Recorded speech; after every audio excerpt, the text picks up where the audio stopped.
Strašidelný príbeh, časť 3. Šiba. Kedysi dávno, v malebnej dedinke, ukrytej medzi temnými lesmi, žil šibalý chlapec menom Janko. Janko bol známy svojimi nezbednosťami a vtipmi, ktoré často spôsobovali chaos medzi dedinčanmi. No jedného dňa sa rozhodol, že si vytvorí najväčší žart svojho života.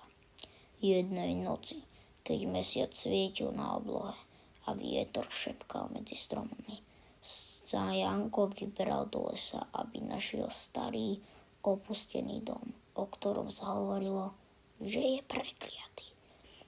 Dedina sa vždy bála tohto miesta, ale Janko mal v pláne vystrašiť svojich priateľov na smrť. Zobral so sebou starý kostým ducha a niekoľko svetielok, ktoré mal pripravené na to, aby vytvoril ilúziu svetiel. Keď prišiel k domu, cítil, ako mu srdce bije rýchlejšie. Vstúpil dnu a hneď sa ocitol vo svete prachu a pavučín. Zrazu sa mu zdalo, že počuje šepoty. No len sa zasmial a pokračoval v príprave svojho žartíka. O chvíľu neskôr, keď sa už všetko pripravovalo, zapálil svetielka a začal sa pohybovať po izbe, predstierajúc, že je duch. Keď sa Jankovi priatelia priblížili k domu, Janko sa rozbehol a začal kričať Bú!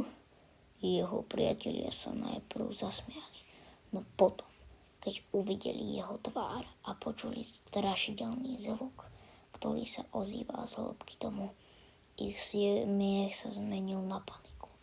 Utekali preč, zatiaľ čo Janko sa snažil ukryť smiech. Ale v tom momente, keď sa chcel vrátiť domov, pocítil chladný vánok a videl, ako sa dvere domu samé zatvárajú. Zrazu sa ozval hlas, ktorý povedal: Kto sa odvážil rušiť môj pokoj? Janko sa zamrzol. Nebol to jeho plán, aby sa stal súčasťou skutočného strašidelného príbehu. Srdce mu bylo ako o závod a tak sa rozhodol ujsť, ale dvere sa neotvorili. Hlas sa znova ozval. Musíš zaplatiť za svoje činy. Janko si uvedomil, že sa dostal do pasce. V tej chvíli sa mu všetky jeho žartíky zdali bezvýznamné. Našťastie jeho priatelia, ktorí sa snažili pomôcť, sa vrátili a spoločne sa im podarilo otvoriť dvere. Janko utekal von a slúbil si, že už nikdy nebude robiť žarty na úkor druhých.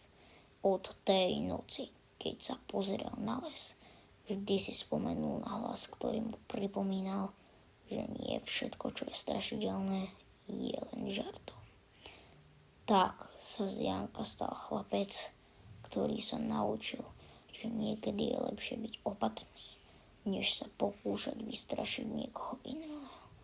Ale dedina naďalej hovorila o tom,